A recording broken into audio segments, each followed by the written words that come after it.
You said that Donald Trump has every right to tell the world that in 2020, 2016, and every other election in between was rigged by our government because they were. Yes or no, did you say that? I don't have that statement in front of me, but Okay, that was from August 27th, 2023 Thrive Time show. I'll put it on the record. Is Bill Barr on your list of whatever you want to call them, been referred to as an enemies list? You've called them deep state after serving his country as the Attorney General of the United States. Is he on your list because of a personal vendetta? Well, it's not whatever we want to call it, Senator. With all due respect, it's not an enemies list. That is a total mischaracterization. I asked you, And- I actually used the words you used for the list, which was deep state, right? That's what you put at the top. It is a glossary Against in the the Attorney back. General of the United States. Is it because of a personal vendetta that he's on the list? You're under oath. I have no personal vendetta against Bill Okay, Barr. he said about you, you would never be able to command the respect necessary to run the day-to-day operations of the Bureau. That was actually in writing in his book. He had virtually, about you, no experience that would qualify you to serve at the highest level of the world's preeminent law enforcement agency, and that your appointment, as noted by Senator Durbin as Deputy Director to the FBI, would happen over his dead body. Hey everyone, welcome back to the channel. Today's story is explosive. Kash Patel, a close Trump ally and nominee for FBI director, faced an intense grilling on Capitol Hill. Senators came armed with his past statements, social media posts, and podcast interviews. And what followed was a heated, no-holds-barred hearing that exposed deep political and institutional divides.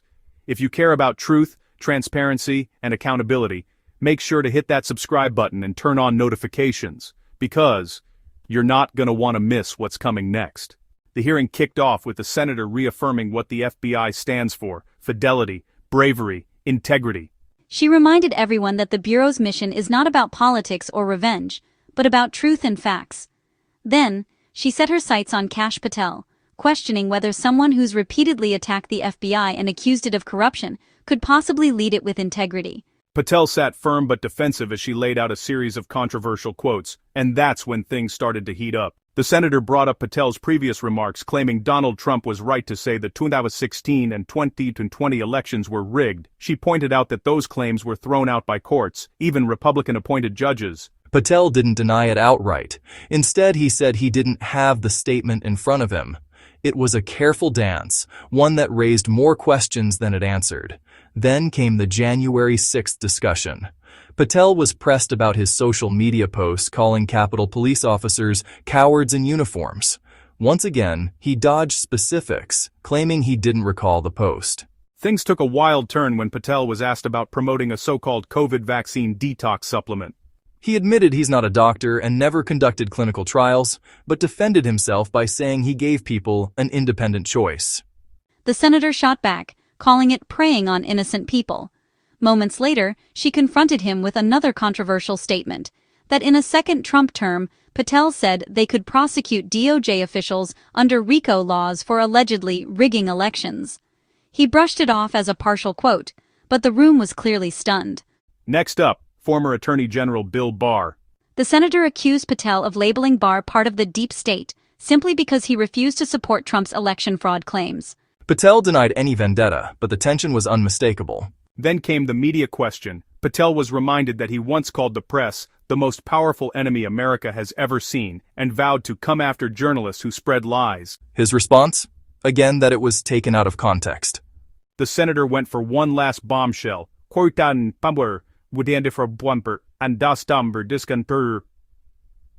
Patel's claim that the FBI is utterly corrupt and that its headquarters should be shut down and turned into a museum of the deep state. That one drew audible gasps. These attacks against me only discredit the hard-working agents I've served alongside.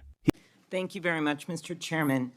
Mr. Patel, I think you know that I have great respect for the men and women of the FBI, their mission, fidelity, bravery, integrity.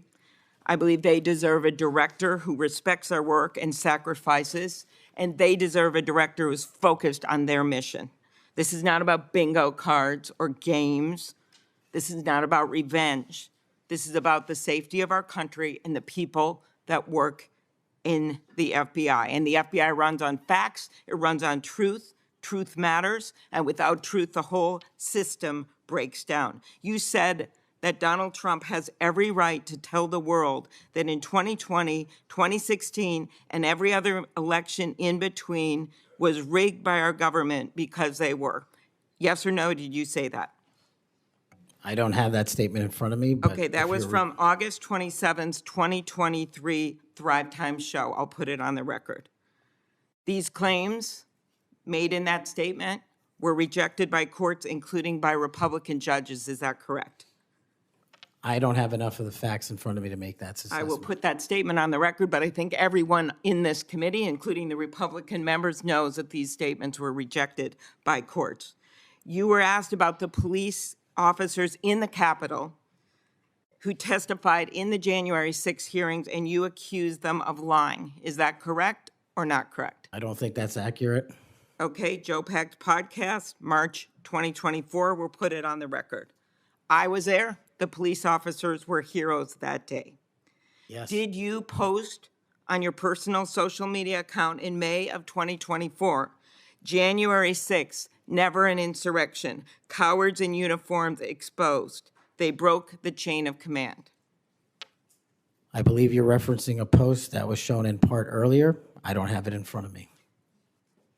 You posted it, and it was on your account, and we will again put that out there once more as we go on.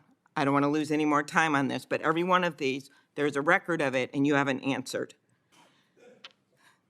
You promoted a COVID vaccine reversal or detox supplement. One scientist said, I quote, "None of these substances in any form would minimize side effects from a COVID-19 vaccine." That is preying on innocent people. Did you perform clinical trials before you made that claim?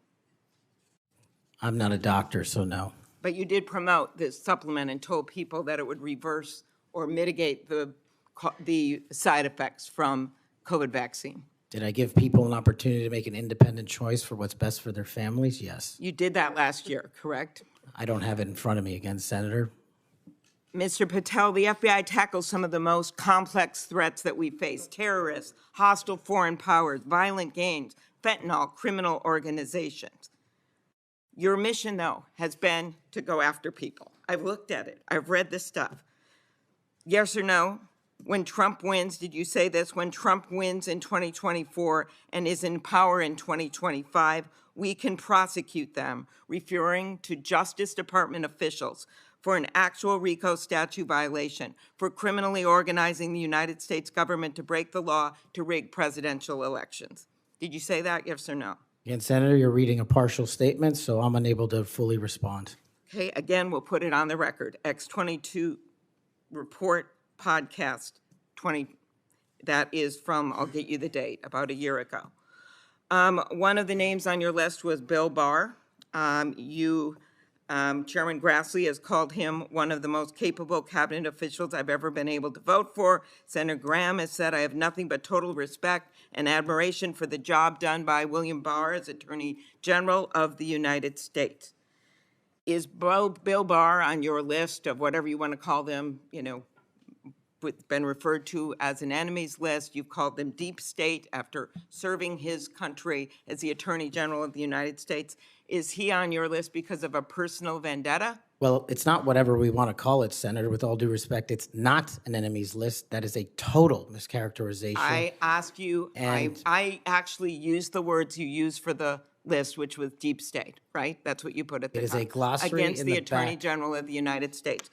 Is it because of a personal vendetta that he's on the list? You're under oath. I have no personal vendetta against Bill Okay, Barr. he said about you, you would never be able to command the respect necessary to run the day-to-day operations of the Bureau. That was actually in writing in his book. He had virtually, about you, no experience that would qualify you to serve at the highest level of the world's preeminent law enforcement agency, and that your appointment, as noted by Senator Durbin as Deputy Director to the FBI, would happen over his dead body. Is it, yes or no, why you would put him on the list of deep state as a former Attorney General, Trump Attorney General of the United States, because he wouldn't break the law for Donald Trump? Is that why? Absolutely not. As you know, he repeatedly told the president in no uncertain terms that he did not see evidence of fraud that would have affected the outcome of the election. Did you say in February of 2021 that the election stuff was never my job and I stayed out of that stuff? Again, I don't know what comment you're referring to, but I'm sure you're reading a piece of something. You said it on Pushback on a podcast. Is it true, though, that in December of 2020, you reached out to the Trump acting deputy attorney general and asked him to investigate a conspiracy theory claiming that people in Italy had used military technology and satellites to remotely tamper with voting machines in the U.S. and switch votes for Trump from Trump to Biden? Is that true? What was the date? That was out of December of 2020. I was chief of staff to the Department of Defense, so I don't believe that's accurate in any way. Okay, that came out of testimony before Congress. I will give it to you. Have you referred to the media as the most powerful enemy of the United States that they have ever seen? Is that right? Again, you're reading a quote. I take that you're reading it accurately. CPAC 22324. You said we're going to come after the people in the media who lied about American citizens who helped Joe Biden rig the elections. We're going to come after you whether it's criminally or civilly. Is that something you said? That's a partial statement of what I said. Steve Bannon's podcast. You also said you would put the entire fake news mafia press corps on your list. Is that correct? Is that what you said? I don't have that in front of me. Benny Johnson's podcast, 8/21/23. You have said that the FBI, including today, you said that they remain utterly corrupt. This is an agency with agents who have taken down terrorists, taken down bank robbers, taken down crime.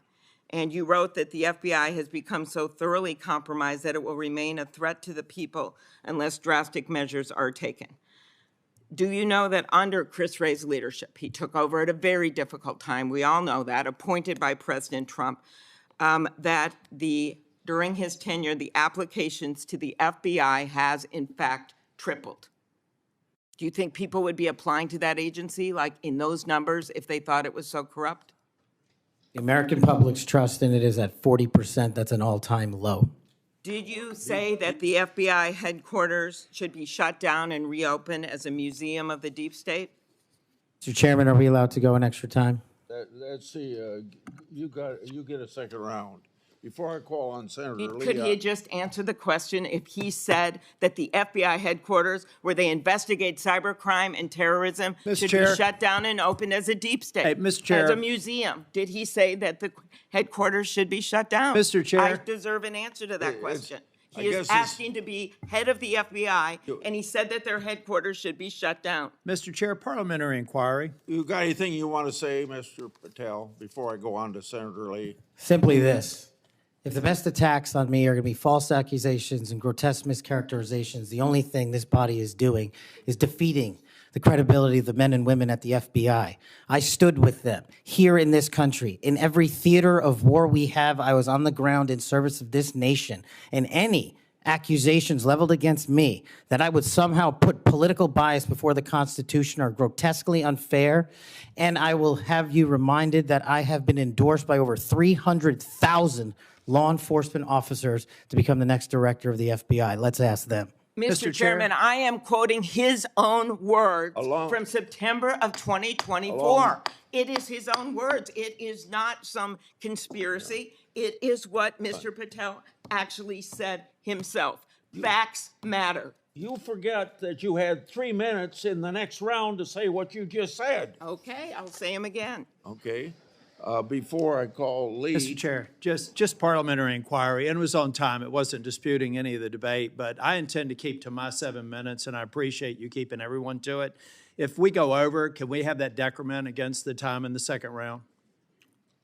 If a member goes over, that was actually 10 minutes, Mr. Chair. I'm not sure that I want to. Sometimes it's faster to get things done here, just letting people shout and than it does to shut them up. Mr. Chairman. You're a wise man, Mr. Chair. Thank you. Mr. Chairman. Mr. Chairman. Before we go to Lee. Mr. Chairman. Yes, what do you want? I love this guy. Mr. Chairman, I'm unlike Senator Tillis. If we're going to start this, I want an extra 3 minutes. Well, Now, my friend Senator Klobuchar went 3 minutes over. So, here what you're saying is the chairman wasn't a very good chairman by not shutting her up. But I've gone through this before, and I think I know how to handle it and get I this think done. I think you're a star-spangled awesome chairman. I just want to say that for the record. But if you're going to let somebody over there go 3 minutes over, I want my extra 3 minutes. Well, let's see if it's abused by anybody else before we make that decision. I'm just telling you, I'm going to abuse it. Well, I'm not going to let you abuse it. You're a good man, Mr. Chairman. Before I go to Lee, I want to put a statement in the record from 56 former FBI agents wrote to this committee to support this nominee. Quote, never has the FBI faced such an urgent and compelling need for comprehensive reform as it does today. Mr. Patel has proven he possesses the breadth of experience required to address these challenges. His leadership, expertise, and vision make him uniquely qualified to guide the FBI through this pivotal moment. For these reasons, we stand in full support of Kash Patel's nomination. Any objection? So ordered. He closed by saying he's been endorsed by over 300,000 law enforcement officers and 56 former FBI agents who believe he's the right man to reform the Bureau. This hearing wasn't just about one man, it was about the future of the FBI and how much politics should influence America's top law enforcement agency. Kash Patel's nomination has become a lightning rod for debate, reformer or radical, defender of justice or political loyalist. What do you think? Should someone with such controversial views lead the FBI? Drop your thoughts in the comments below. I want to hear what you think. And before you go, don't forget to smash that like button, subscribe, and ring that notification bell so you never miss the truth behind the headlines.